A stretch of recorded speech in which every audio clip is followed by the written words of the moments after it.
Hello guys and welcome back to my YouTube channel. In this video tutorial I will show you how to fix sound or audio issues in Madden NFL 27 game. So here follow the steps mentioned in this video very carefully. First, fix steps to fix sound or audio problem in Madden NFL 27. So open Windows settings.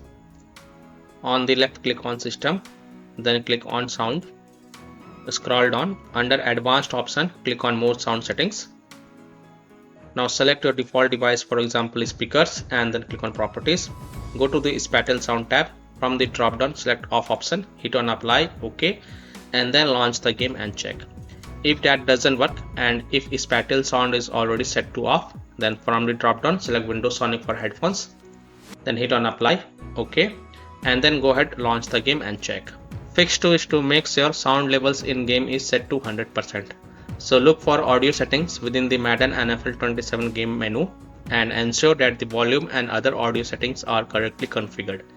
Make sure the volume bars are set to 100%.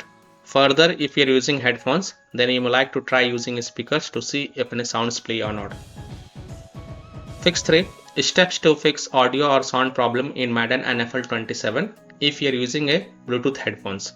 So right click the Bluetooth icon in the system tray, select show Bluetooth devices, scroll to the bottom, select more devices and printer settings, right click your headphones and select properties, go to services tab, uncheck hands-free telephony, remote control and remotely controllable device, then hit on apply and then check if it solves your issue or not. Fix 4. Set default sound device. So click on the sound icon in the system tray and make sure your system volume is set to 100%. Then select your audio device above your system volume. Select the sound device you're using for the game. After the sound device is selected, restart the game and then test it for the improvement. So by following these fixes, you can easily fix sound or audio issues in Madden NFL 27 game. So that's all for this video. If this video helped you, then please like and subscribe to my channel, share this video and hit the bell icon to get the latest updates. Thank you.